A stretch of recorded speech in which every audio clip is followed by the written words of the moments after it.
I see this video with this girl that goes viral, and this girl starts off saying, you know, my body count is 500. I wonder what other people's body count is. And then this girl reacts to it in the most incredible way that can sum up pretty much today's entire episode. So my body count is 500, and it got me thinking, what is the average person's?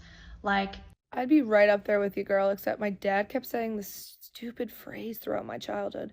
It was so redundant. What was it? Oh, I love you. Pretty simple phrase, right? Did you feel it? Did you feel it? The girl, 500, God knows the relationship with her and her father. The other one is saying, my dad gave me love. I got the love at the house. I got what I needed at the house. I don't need to put myself in bad situations. Women are attracted, generally speaking, the research shows, to men based on 3 reasons. The third is kindness. They don't want someone who's going to be a good person. They're impressed by men who are good to their parents and kind and go out of their way to help people, and there's no reciprocal expectation. The second is intelligence, because the smarter you are, the more likely you are to make good decisions and protect your family's offspring. And by the way, the fastest way to communicate intelligence is humor. I've always said if you can make a woman laugh, you can kiss her. Well, and then the most important thing, though, to women, and people don't like to admit this, is the man's ability to signal future resources. It's not even he has to be rich now, but he has to have his act together such that he looks like he will be a decent provider. And the number of people, the number of men we're producing that qualify in this category is shrinking.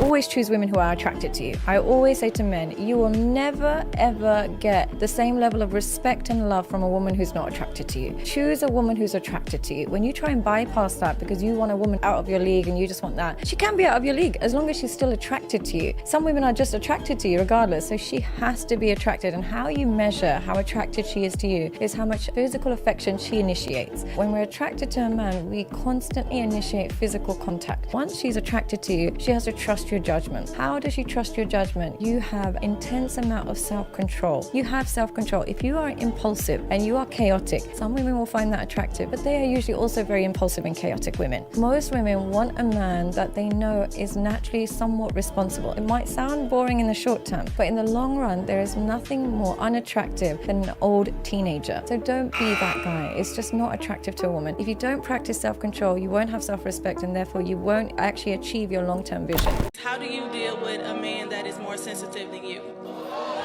It gets strange for me in conversations like these when we talk about one party being more sensitive or more soft, and a lot of times that kind of boxes men in, and it's alarming because if a man can't be sensitive and soft in his relationship, then where can he be? Like I don't know too many men that don't want to take their guard down with their old lady. Like I don't want to have to come home and protect myself from you. Like do you know what I gotta go through out in the world, and then to have to come home and guard and tiptoe with you because I can't be vulnerable? Like even when we use the word soft, bruh, a man being hard all the time will destroy him. Get you a man that gotta be hard all the time and see how he handle you. Brother, a man has to find softness in himself to properly handle those parts of you.